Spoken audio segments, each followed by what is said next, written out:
तसेंग ना तौगें कलगना तौता ने मारा फैमिली हुजिकी तरुक तुम फैमिली तो नुसिबा मोई इरे चांग आतनी नट्रो अदो तारी चैलेंजेस ऐसी गेरा चंगे ना खोदी तौदुरी मोइना तौबुदी आखो तौबुदी यारो हैबे चैलेंजेस लाइतेबा अदुना मरम ओरगा खतंग अखोय सियाम लुना लेबा पोटनिना मसिगी पोट मैम से अखोय मुन्ना अदुबो सि पुनमक से अखोय सुमाइना अखोय द खना नैना बगी थोलिबा तो होलिबा मैम से मेकदी मसि गवर्नमेंट गी पूरा फेलर ओइबसना नेबा हाने गी फेलर देगी सिने ओइ हंजन बा फेलर नेबा हाने दुदी हाइन हाइना कसु होस्टेस ओइना थंबा खोटपा गाइसति लेते होय मोइदा फागिबै खोटखिबै थिबा खंगदबा खोटबा मैम अमदि लेखि नत्रा कमल बाबू मांगिबै लेते माइन तौदना मसा बसागी डिप्यूटी सीएम अमम लेनरिनी नत्रा अदु लेना होस्टेस काय थमलिसिदी यामना गेम प्ले से आयोक्शन ग्रेबा अदुना याम लुबा पोजीशन नि सिदा खोइ लेरिबा मणिपुर प्रजा म्यामना लाइथोकना सुम लेरगदी अनदर कनार रीजन अमदा सुम तौखिनी फोम तादिबो तौखिनेबा सेंटर गिदी मोय अपाम से थुंद्रिबो ते मोयदे तुम सानाखिनेबा अदुना खोइना हुजि लुरिसे हुजि सुमोयना बोट हुजि गेंगुने असु कन मई चाइबा तौरिबा मैम सिदा लोइमा थादो कै एमएलए ओइगेरा मिनिस्टर ओइगेरा मसिदा कैसु याम कन मोयदे इंटरेस्ट लौदेबा थादो मसीरेना अदुदि फरे मोक तो चलोरे ngатang कंडेम तौर लोरे हा मोय नहादगी तौबो मैम दो होना गेन होनरगदी के दबे ngam मोयदो ngara na kari gi ngam मिनोबा नत्रो अदुदि इंटरेस्ट लौदबनेबा सेंटर ना ए यारे हाइबगी कनो दो पी खक आई नामो हाइबदो हेरो सिनबे वानी डायरेक्टर दि आदा दुम फम्मी दुजिसु दुम फम्मी बा अखोय इसामक सुगारे हंदक से अदुम चलुबदा मैम अमा थेंना हेन आइन हाइसनि की रे हाइसे वासु ngangbada ngangbegi पावासु लेते हुजि ओपोजिशन काय चखगेबा करीगिनो हंदक ना ओपोजिशन सिना तुमिना लेसिना पूरा चप मानरे मी सुबला वारी तजी सु हाइबे वानी मी सु से कांग्रेस ना थमंगेरा मा थमंगेरा भारत सरकार ना तबुंगे दी ओपोजिशन रूलिंग लो यारीबा हुजी करीगी दमक ता सुया मे सु सिदा दी कईगी दमक ता लाउदिनोबा आई मिचंगी वानते हाना फॉर्मर चीफ मिनिस्टर दो आई कना थोंना बनते मनते खoi लाउरी हुजी सु आई लाउरी आई केंद्र बौता लाउरी ओपोजिशन ngasi ngasi करीगी वांगांग दना लेबनोबा ngasi hostage ador padano media ni noi opposition side gi kari condemn phangage कई फंगे हम तारो ने फंगा ब्राबा सिकारी की तुमिना लेरी नोबा सीने ना है लो मक चमा नहीं सेंटर दा ai na haisni BJP Congress haibai wadani moi malan bai wani manung plan loi chama nari is aduna state to wanga ngamdri ne adu gum khara defense to mi sina moi ne yekna boina khalaga leiba adune ba tawrise okay ma aduna huji suji kari gi amma ka hawa dani moi di leader da problem ne haido leader problem bore BJP di ai ba Congress na ko leader da problem ne ba leader chin ba dai di moi huji chup chap lai re na asuk soi ba tawra ba mem chap ke na assembly ani thola ba kangpok pi dagi yor pa da yara ba mayam sida kam objection taw da बसदी अखोय BJP दी याय खाली leader दा palm दबे वानी हाइबा फिबम दुने बुजिक तारी से अदुने याम लुरबने खोय लीडर लेते अदुना खोय प्रजा मियाम ज्ञान ताबियु अदुबो आईडी प्रजा दो ओइनो हुजिक से याम दा वखल खंदा हनिंगेबा अखोय सिदाई सिदा सिगी टीम सिना अमुका चखरता मिचम दने बसुरै पोजे मंत्री मंदोंगी रिलेटिव अम चुसु ओर मोय को याम चमजबा जीव अदुम ओइदुइनेबा खोय जिरी गिसु दुनिदना सिरगा दा मंगजबा से अदुम अखोय दुम ओर लेनेबा अदुना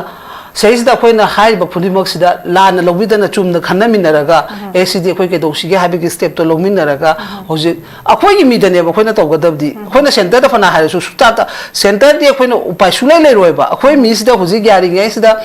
मया मानरा अखोइना मु तौखिदना विलेज वॉलंटियर म्याना कंगलादा पुसलगा तौखिबा लेबिदो मदुमंग नत्रगसु असेंबली दा ने पुलप चंगदबा यारोइना अखोइ प्रेशर मा चिंगतम चप मानना हाइबा मथौ तारेबा मरमदि नागागी सुमोय तारा यावरिनि अदो एमपी दा सुमोय लेरिमनि मो आउटर एमपी दु cry चखरगेबा ngasi bauta hostage oina phagiba me date 10 natra july kya not 8 la 10 la 13 adudagi na ngasi bauta outer gi mla kan mp sina kari wording ama tholakhrageba basai gi obedegi adune leader sing di pura tum le aduda ne bain opposition ruling le raktre ka hare do haining dana haibana te moi character me am duna haibane ba ngasi bauta kanam haide dana ma kari haige are nagagi sungare हुजी हाइबो आदनी लेरिबे MLA सुआरे minister सुंगारे मोय केसु केम तौदे चमा नेबा तेरी मेरी गातनेबा दोय तादी अखोइना नोय पीखिबने अखोइगी राइट तगी नोय सिमाइ लहनिंगने दोय तादी नोय सुनिया समाइ चंगदना हारिबा पोसे खुदिमक से मितो मिरान चाखरमबसे सेंटर नाइदिंगा नोय स्टेना लोना थासेबा हेंग खुपला माना चसेबा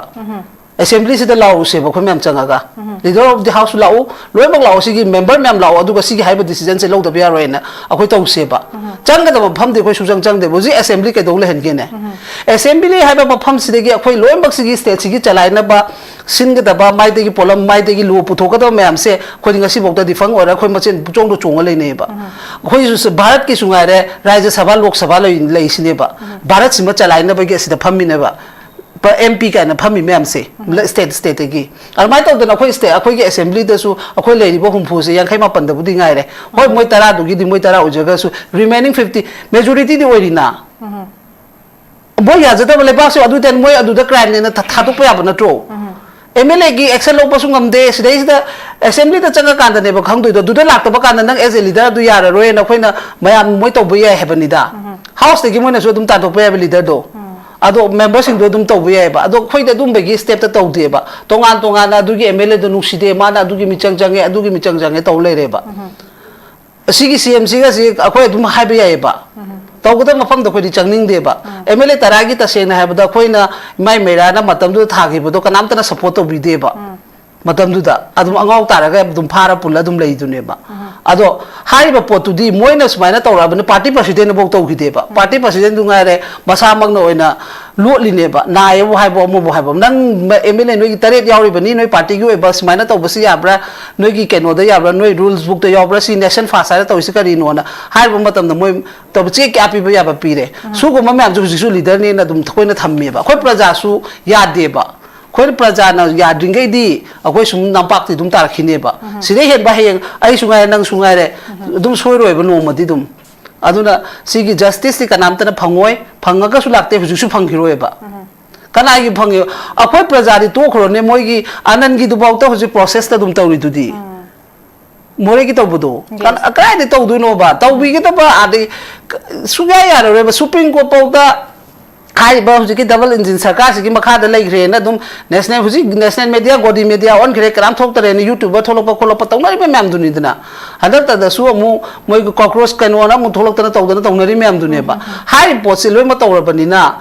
sigi pot matter si da khoi gi lai ri ba leader sing si da khoi pressure ma thau tai akhoi he nga tum pun na mana bi na assembly da dum hai si ena si di ke dong nung da su center na accept ro 51 da chalna bi halo amuri gat kan to bi update to su yar oi ba ke su maram di mito miran cha du na changa ka da thabak sin de to holi bani na kabaina india lai ngak na mito miran cha du khandong ning dui no ba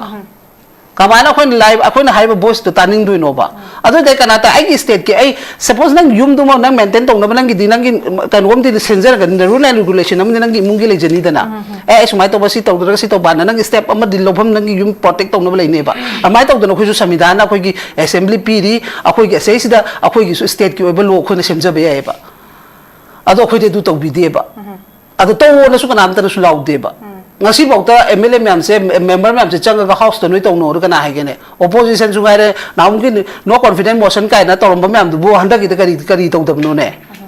kari ki tumina lai no ba video conference ta yaw do bu moi ne yari do kai marang gi no ba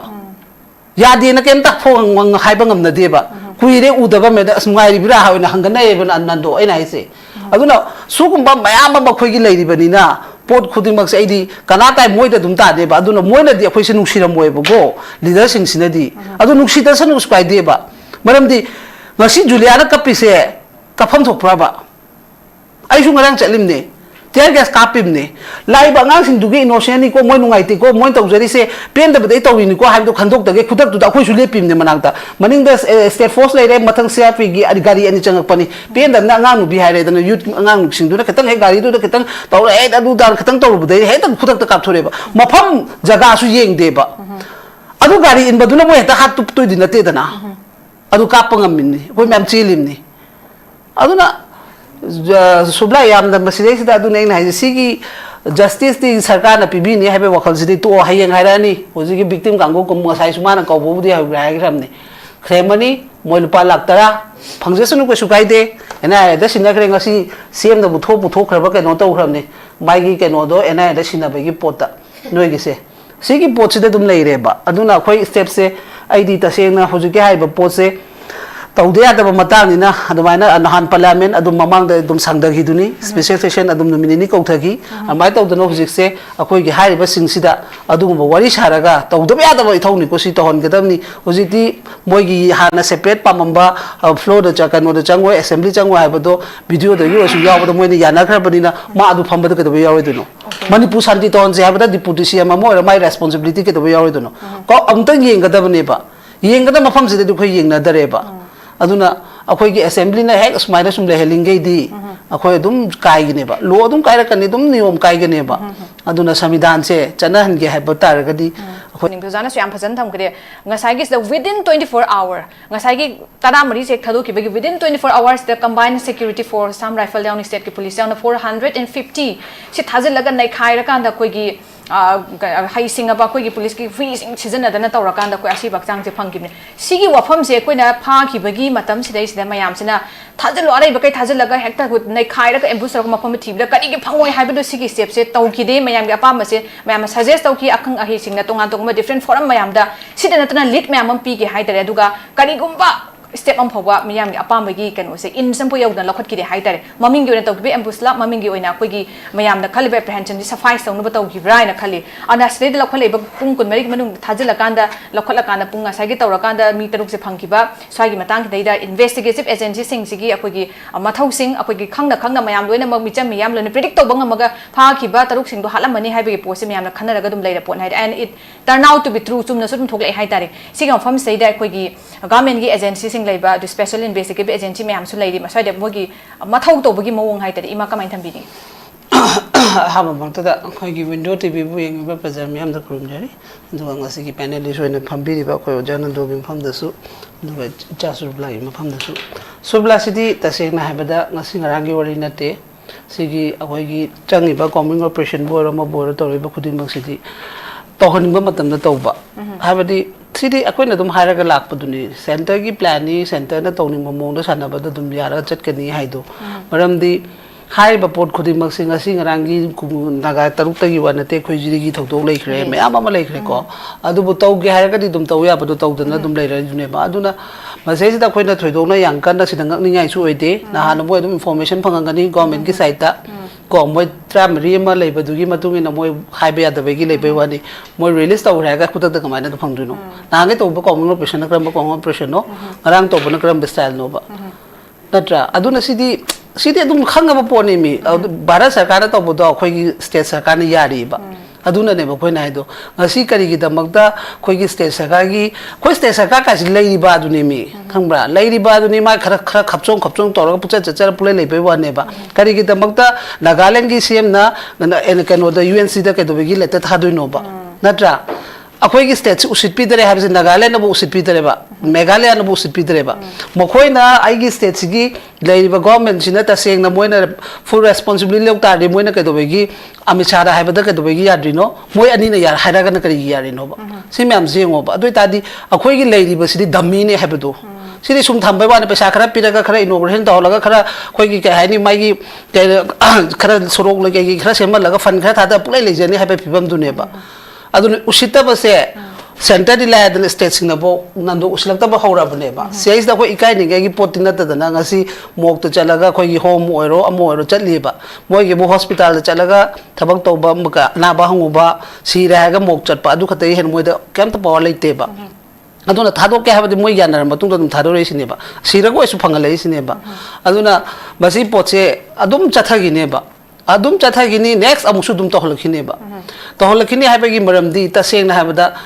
center da khoi gi leiri ba phibam se kai su interest leite ba leite ha di moi gi plan di success dum ori bani na moi na mi to miran cha khoi khanto u kholo ha ba da moi ni yanin di maram di mokhoi su mokhoi gi khuthang da thabak thoram moi gi apam ba pot agenda do changi bani na kem to bo ngamoi ba adubu aina dudane ba khoi na ji huji khoi na khana ka da ba ha bo khoi state sarkar se bokhoi se ta seng na loisel han ba ma aduga anoba fresh ama nando puthopa mathau tai ba ko khoi gi leader perfect leader manipur gi leader oi ga da ba khan ba adugo magi systematic ka tawraga di khara phani aduna tar di dum sana gi mathang da su next am tor khini ojinga si sem banglo da moi victim kangu change hamni uju julia su kano da le mok to le ri hai du ni moi postmortem to gi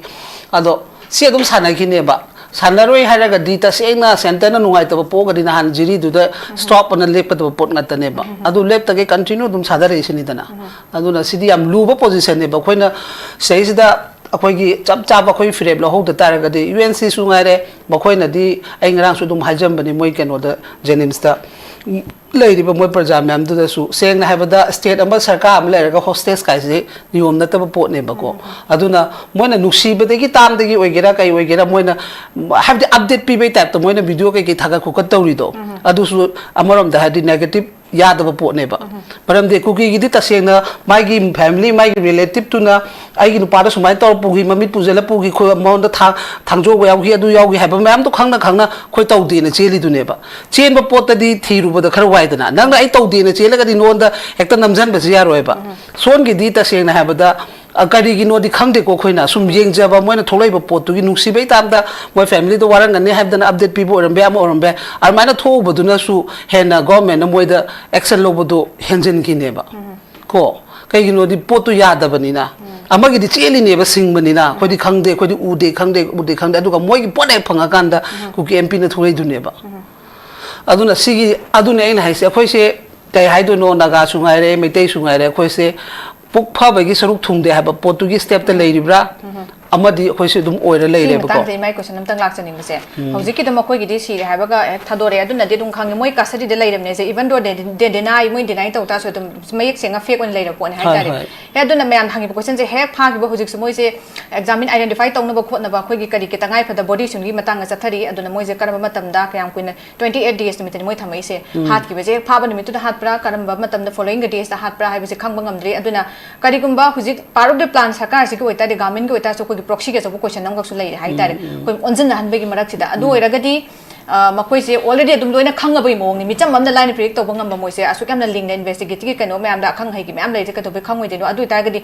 exchange tobagi release for release hai tare si si ki condition chima koi na kano tong da basi facilitate tong da basi kari gi no bo hang je kamai tham ni maram di ta sena ha bada akoi na sum ta je bada di moi hek kano to hi baga dum post di lo shele ha ba se koi na dum khon ni phuni puta ha ba government side te su dum tarang ga ne ba adu du na maram oraga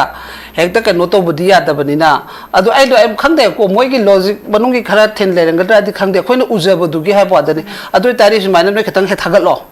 hai badi khoi gi seng na ha ba khoi lai ba organization chu ngai re ba ei sama ki chu ngai re ba mina hai se am thajaraga hai badi moi na heta adu du ka turan torong ni hai bai na ta bi de oro su ne noi du ko mam ta ga de khoi khanga bani noi na du hai dra ga di hai phana noi ma thak tu punishment la ka ni threat kum ba khara lai da na khoi gi kan no da tong lo bi gi thok dok ta nonga la ga si gi ba hum do noi noi lau gi to bai ne du gi ne don victim gi mung manung da khara pressure pisan bi raga to bi da na adu mai tong da na moi da su torom ba su ya ba adu na moi adu mai na thagat pa gi lambi oraga madu de gi dum chang ba ya ni hai raga moi to ba ne ba amadu gi na ta se na ngam da na labani moi gi poting am maroi ba center na sunga maroi center na moi khana ba ngam moi ba kuki gi side ta di khana ba ngam moi ha ba di center gi di kuki sina moi khulai one season na jari ba ni na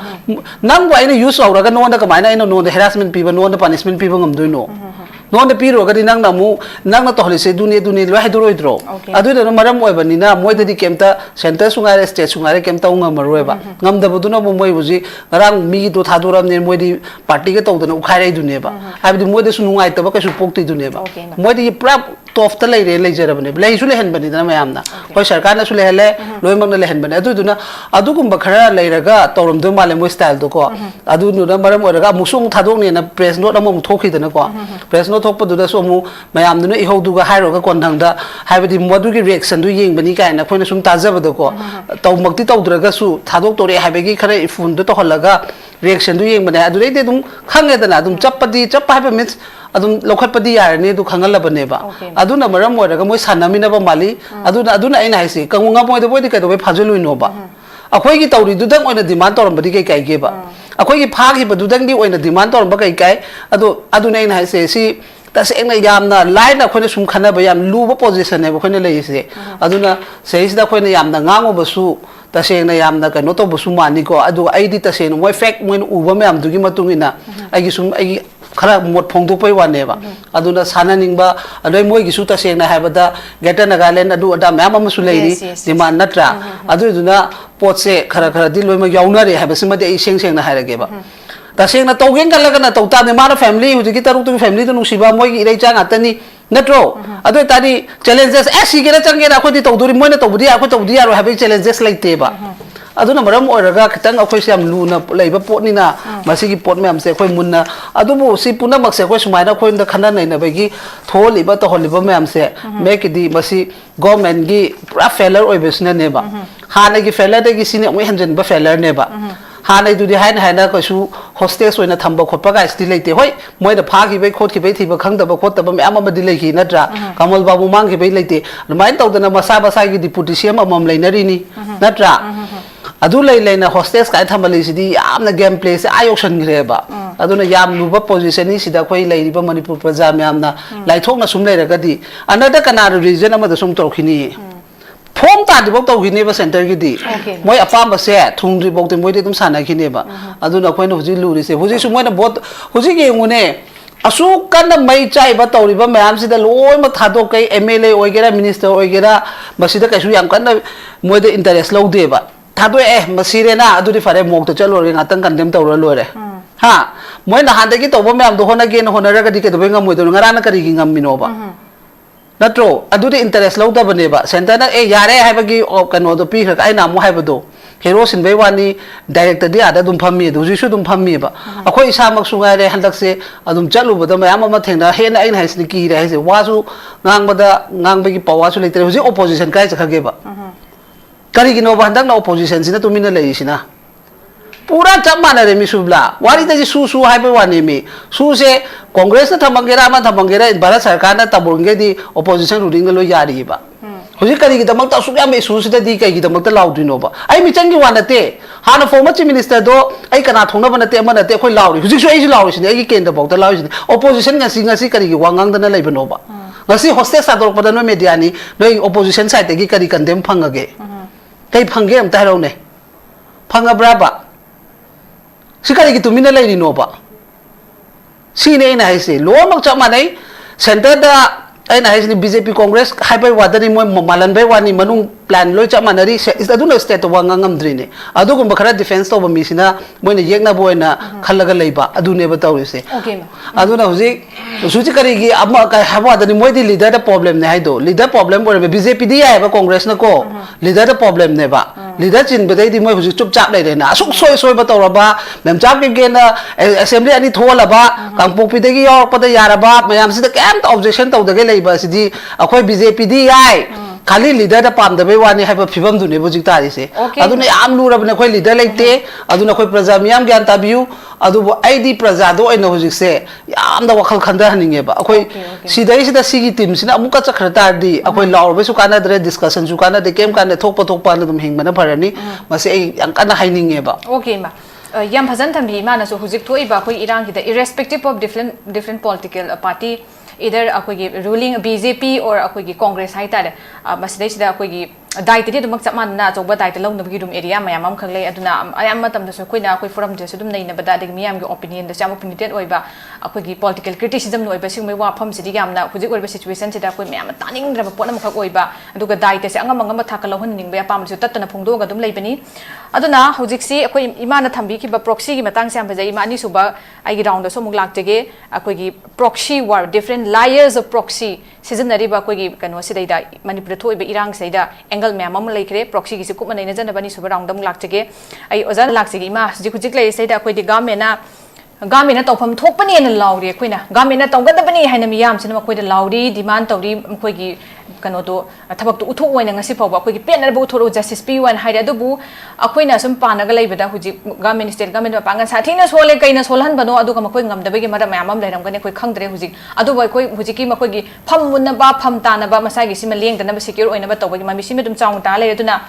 layers of proxy mayam am laide kuki ge koi gi laide ba su da laide ba nan su da laide ba su ga mari laina ba singba mayam ama koi gi indian government proxy una season ba mai pot mayam am ka laikre aduna hairiba sigi war se proxy layers of proxy gi maron je season rakanda koi gi lan je sathara bra landa se tar abrai bo form sim laide adoi ba taraga di hujik se akhoi mayam se punsil lakanda masig je thengna be phibam mama khak la abra thengna ga dabane ko mayam punchin je bis laudana su lai aduna masi je ngak thok chana be damakta punna khoi gi longmina haudraga di yaru dabagi tanjama masidai da khoi gi la abra chap chana la abra haibagi poto makhak lai hai tari ima kamai thambini subla labna tel kui lakpadi habdi khona president rule thamura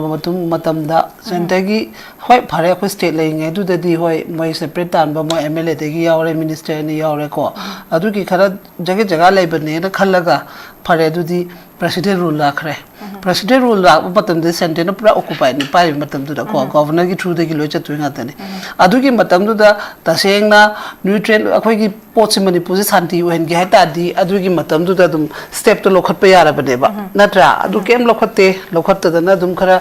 kano khoi gi village volunteer me anda khoi kano sing do am sing do surrender to kholu adu khara to bude hena akan ba action kana gumba malam henba wadi su du su president rule matam de extend to hi bane ba state to to ngai ngai di sang do pa sang ngam na da le kan du da president rule to September date 4 ra kan mo rang ni ko adum kan da moi ala chalaga to na ga hainari ba UKNF ka UPF ka sina moi to na ga yana matung da president rule se mo extend to bane ba natra mas na to bosi agenda me ama duga highway chalan ba kholan ban adu moi no ngala ga du mai te du adum hare du ne ba hare pot tu sumai kem ta action lo bangam de high organization sing du da kem to ngam de kari sumai na yana ba matung da lai khra duni adu tari noi sumai to batam ne na action leite ba adu tak padi center gi di taseng na dum pam jara lai ba moi gi di dum support na have tak puna tro adu na maram oraga khoin have di phare adu tari moi na sumai urab ni na haidana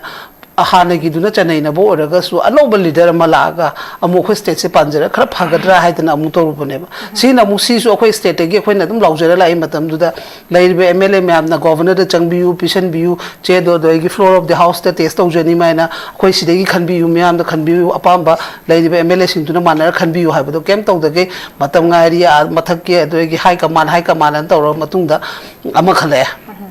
ama khalai ba potusu matam du da dum as a chief minister kan minister gi fama ma pai ngai da su kem ta ngang mangam da na moi masena dum hunara lai ba mi ni natra matam du gi 23-24 da chalai bu su mama samak su ne ba adu mi du na mu pahla kan du da moi ke kanon deputy CM ne ani hape da khu su faradra na mu khalle ye nga si to rosena adu na mu hana critical amu hale ukhul gisna ta seng na khon matam du discussion ta ukhi ko api medic pi dei mai jaw bi hola ine ba hola ke na hola panga ta ne ba aduna sugumba mayam ama lai bani na hujik se khoi kanbina ba se gi wakhal da di lai ba pochna di su oira roi ba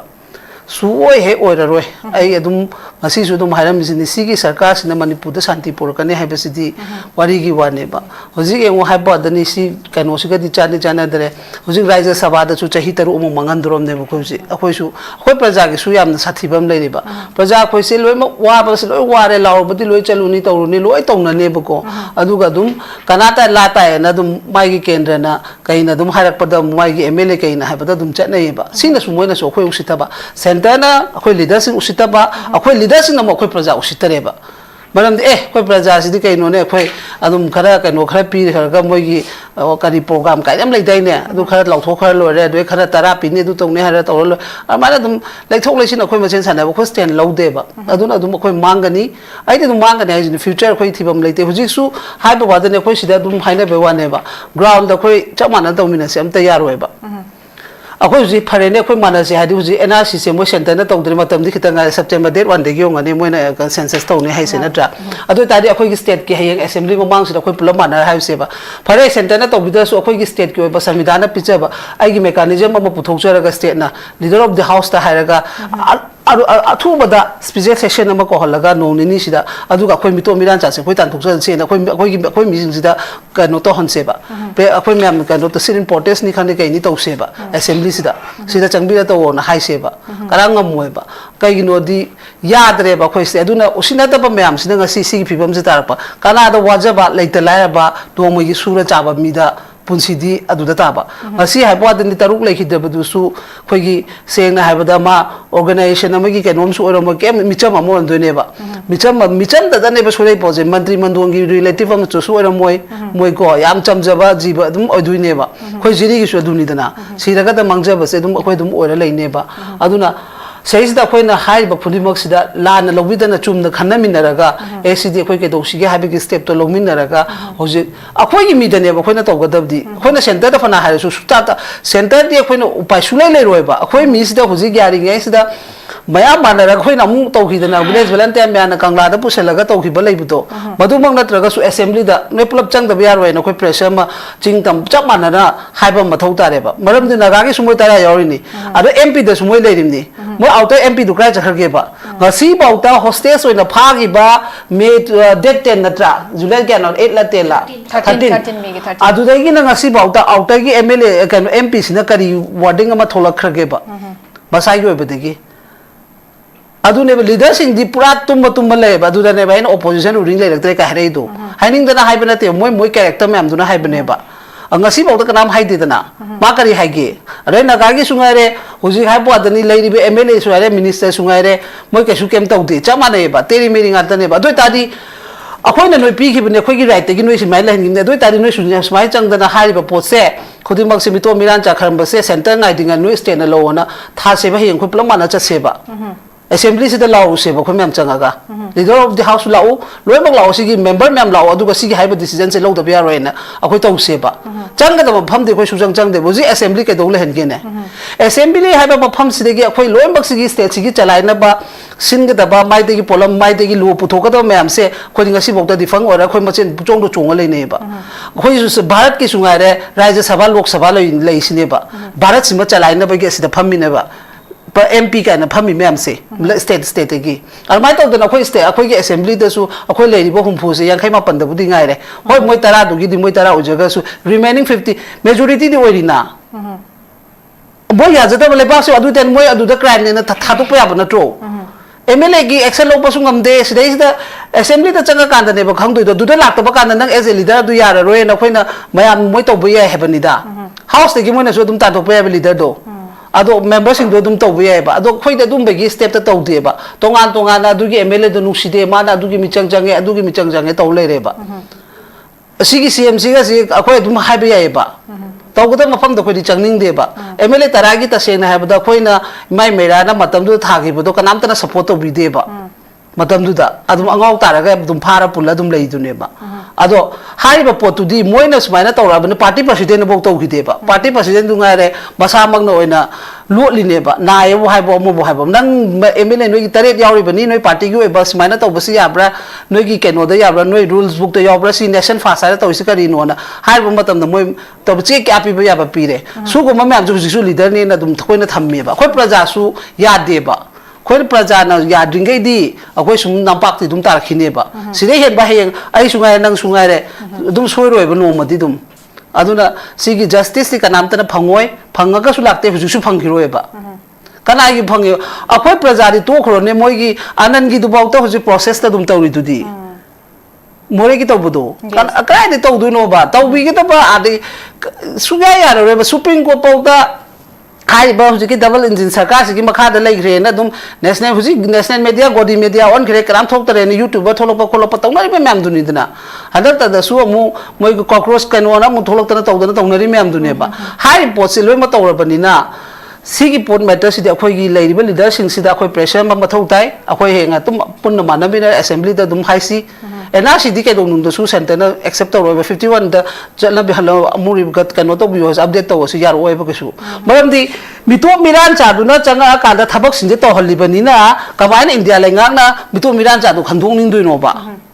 ka ba na khoi live akhoi na hai ba voice to taning dui no ba adu de kana ta ai state ke ai suppose nang yum du ma nang maintain tong na nang gi di nang gi kan wom di censor ga the rule and regulation am nang gi mung gi le jani da na ai sumai to ba si to da si to ba na nang step am di lobham nang gi yum protect tong na ba le ne ba amai to da khoi su samidana khoi gi assembly pi ri akhoi gi sei si da akhoi gi su state ki oi ba lo khoi na semja ba ya ba ado khoi de du to bi de ba ado to na su kana am ta su lau de ba ngasi bokta MLA mem se member mem se changa ga house to noi tong no kana ha gene opposition su ngai re naum ki no confident motion kai na torom ba mem du bo handa ki kari to dab no ne kari ki tumina lai no ba video conference ta yaw do bu moi ne yari do kai marang gi no ba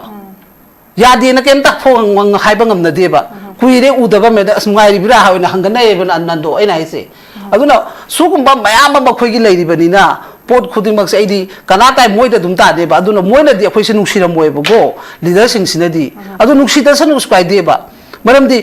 ngasi juliana kapi se ka pham thok pra ba ai su ngarang chalim ne tear gas kapimne lai ba ngang sing dugi innocent ni ko moi nungai ti ko moi tau jari se pen da badai tau ni ko ha do khandok tage khudak tu da khoi su le pimne manang ta maning da state force lai re mathang CRP gi gari ani changak pani pen da ngang nu bi hai re da youth ngang sing du da ketang he gari du da ketang tau re da du da ketang tau budai he da khudak ta kap thore ba mafam jaga su yeng de ba adu gari in baduna mo heta hat tu tu din ate da na adu kapangam min ko mem chilim ni aduna subla yam da masile sida adu nei na sigi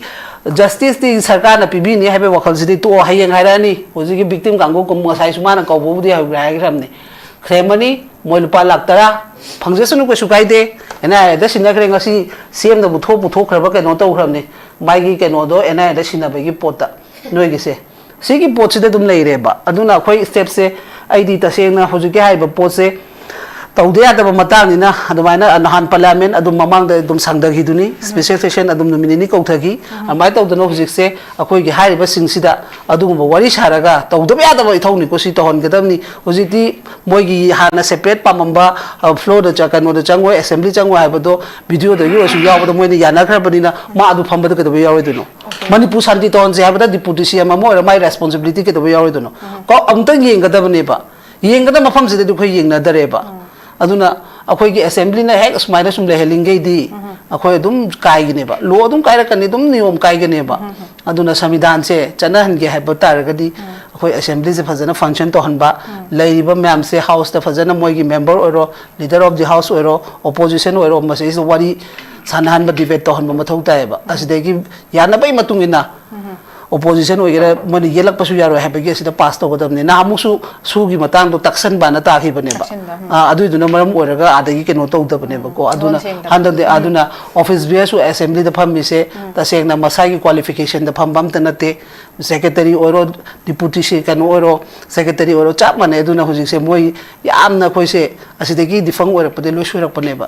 aduna si hana khoi to batai huji mla sing da khoi tongana highlight to show pudi apun boy na sei sida amtang di yeng se ba assembly mamang sida khoi ma'am okay ma mayam se government ge khoi na pen da ba thawong sing se amtang chumthok pa du ka khoi gi lai ri ba khoi gi kano sing se thabak thoram sing se khoi gi macha tan hai tare matang matam chana paikhat na bai damakta akoi miyam gi soba dai ta lai he ba fam se ma su lai re aduna hojik si mayam jana he akoi gi mihat me pun gi dungai ta ba thodom thole na khalo akoi gi routine hai tare report ka si yeng matam da government gi thole process ko gi NIA da sinare sumain to hole hai ra dum leiba aduga magi where about aduga makha ta ba further process na kadai public chat khram no be se dum khang dana ko gi am vek ko ni lai ki ba si ofam si ma dum lai aduna follow gi se ima dam lak ji ima akoi na sigum ba misi mina gi tengkhang mun tholok matam da khana nei na bai forum si da su aikoina masida tongan ba mayam sigi sigum se tawbidana ba aduga sarkar gi role si hena kan khat hanna ba amasung miyam hena punjin na bagi damakta sigi apil se mayam adum tawra lai hai tare adu incident mana ba more or less mathang sumain thuklak pada dum ahong bulaite sarkar na pekhalak thabak sing aduga miyam marakta su khoi punna jangsin mira kan da khaibung ta bagi khoi gi panthung yau jingna tawai pose mayam toina taw hai tare and critical appeal hai tare ima kamain thambi ning khoi jalai riba khoi gi society gi youth sing community leader sing CSO sing people as a whole career de thambi ning ba sabla aina last time badi taseng na hoji khoi gi ojanando juliana su hai ko sida sigi punam maksida khoi na sida khoi su aduni adani haiba mata khaidok ta bid ko seng na haibada center gi di amana kuki da moi sijenare center gi su plan ani makna ne manipur sida moina haibadi apam pot lai dise natra bharat sarkar gi apam ba ma hoji ki hai ba bharat sarkar gi apam ba do mu thungna ba hai ba hoji ki ma'am sigi ni ga mu to holim ne ba atu ta moi ba ni gi di kai dong nung da su poche ke no to roi da bani na khoi haibadi semdora roi da bani na khoi lai ri ba ma'am sina khoi kai dong sige habase ngasa ai na hijebado amain to dana leader se legenu haraga su dum lei baram de ko phana lauro su ma toroga su semaga leibani na mathau dang do to hon bada pressure da ka ore ba hujiti habadi huji haba dani akoina phana haraga su moi dum phamgine ba loi ma phamgine ba ko adu tari phamo phare ka su kai dire adu tari na thau dang lo habase masida is apun ba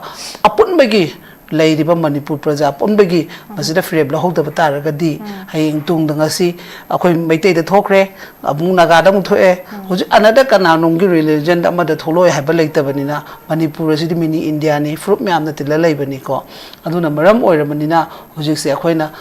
ꯄꯥꯔ ꯐꯔꯦ ꯐꯝꯃꯗꯤ ꯅꯣꯏ ꯁꯔꯀꯥꯔꯗ ꯂꯩꯔꯣ ꯀꯩꯁꯨ ꯀꯥꯏꯗꯦ ꯁꯔꯀꯥꯔ ꯑꯣꯏꯕꯒꯤ ꯊꯧꯗꯥꯡ ꯂꯧ ꯍꯥꯏꯕꯒꯤ ꯊꯕꯛꯁꯤꯗꯅꯦ ꯑꯩꯈꯣꯏꯅ ꯈꯔ ꯚꯣꯏꯁꯁꯦ ꯀꯟꯅ ꯑꯃ ꯇꯧꯕ ꯑꯃ ꯃꯊꯧ ꯇꯥꯔꯦꯕ ꯁꯤꯗꯩꯁꯤꯗ ꯑꯩ ꯉꯥꯏꯍꯥꯛꯀꯤ ꯄꯩꯁꯥꯗ ꯑꯩ ꯁꯄꯣꯁ ꯀꯩꯅꯣꯝ ꯍꯥꯏꯒꯦꯕ ꯄꯩꯁꯥ ꯍꯥꯏꯁꯤꯗꯤ ꯑꯩ ꯉꯁꯤꯁꯨ ꯑꯗꯨꯝ ꯍꯥꯏꯔꯝꯒꯦꯕ ꯑꯩꯅ ꯑꯗꯨꯝ ꯁꯤꯡꯖꯃꯩ ꯈ꯭ꯋꯥꯏꯃꯟ ꯕꯖꯥꯔꯁꯤꯗ ꯑꯩꯅ ꯀꯩꯒꯨꯝꯕ ꯑꯩꯒꯤ ꯌꯨꯝꯗꯒꯤ ꯄꯣꯠ ꯑꯃ ꯌꯣꯟꯕ ꯃꯇꯝꯗ ꯄꯩꯁꯥꯗꯤ ꯐꯪꯅꯦꯕ ꯑꯗꯨꯒ ꯉꯁꯤ ꯀꯥꯏꯈꯤꯒꯗꯕ ꯄꯣꯠꯇꯨꯗꯤ ꯍꯌꯦꯡ ꯑꯩ ꯀꯔꯣ ꯆꯥꯝꯃ ꯂꯩꯔꯦ ꯑꯃꯨꯛ ꯍꯟꯖꯤꯟꯕꯤꯌꯨ ꯍꯥꯏꯕꯗꯤ ꯌꯥꯔꯣꯏꯕꯀꯣ ꯁꯄꯣꯁ ꯅꯪꯒꯤ ꯌꯨꯝꯒꯤ ꯍꯤꯡꯒꯣꯜ ꯑꯃ ꯉꯁꯤ ꯀꯥꯏꯊꯣꯛꯈꯤꯕ ꯃꯇꯝꯗ ꯅꯪꯗꯣ ꯑꯩ ꯄꯩꯁꯥ ꯄꯥꯏꯔꯦ ꯍꯣꯟꯖꯤꯟꯒꯦ ꯌꯥꯕ ꯅꯠꯇꯦꯕ ꯑꯗꯨꯅ ꯁꯤ ꯈꯤꯇꯪ ꯈꯟꯃꯤꯟꯅꯔꯒ ꯊꯕꯛ ꯊꯧꯔꯝꯁꯤ ꯇꯧꯁꯤ ꯉꯁꯤ ꯑꯩꯈꯣꯏꯅ ꯇꯧꯗꯣꯏꯁꯦ ꯍꯌꯦꯡ ꯇꯨꯡꯒꯤ ꯏꯆꯥꯒꯤꯗꯃꯛꯅꯦ ꯍꯥꯏꯕꯗꯣ ꯃꯗꯨ ꯈꯟꯅ ꯊꯕꯛꯁꯤ ꯉꯁꯤ ꯑꯩꯈꯣꯏꯅ ꯍꯤꯡꯕꯗꯣ ꯃꯃꯥ ꯃꯄꯥ ꯑꯃꯅ ꯍꯤꯡꯕꯗ ꯏꯆꯥ ꯏꯁꯨꯒꯤ ꯇꯪꯗꯨ ꯂꯩꯇꯥꯗ꯭ꯔꯕ ꯃꯇꯝꯁꯤꯗ ꯍꯌꯦꯡ ꯏꯆꯥꯁꯤꯡꯅ ꯄꯥꯜꯍꯧꯕ ꯃꯇꯝꯗꯗꯤ ꯀꯔꯝꯕ ꯐꯤꯕꯝꯗ ꯂꯩꯒꯗꯒꯦ ꯍꯥꯏꯕꯁꯦ ꯃꯁꯤ ꯑꯩꯈꯣꯏ ꯃꯅꯤꯄꯨꯔꯗ ꯂꯩꯕ ꯄ꯭ꯔꯖꯥ ꯃꯤꯌꯥꯝꯅ ꯑꯃꯨꯛꯇꯪ ꯈꯟꯃꯤꯟꯅꯔꯒ ꯍꯣꯠꯅꯃꯤꯟꯅꯁꯤ ꯍꯥꯏꯕꯁꯦ ꯑꯩ ꯁꯨꯃꯥꯏꯅ Thank you appeal so much, ꯇꯧꯖꯒꯦ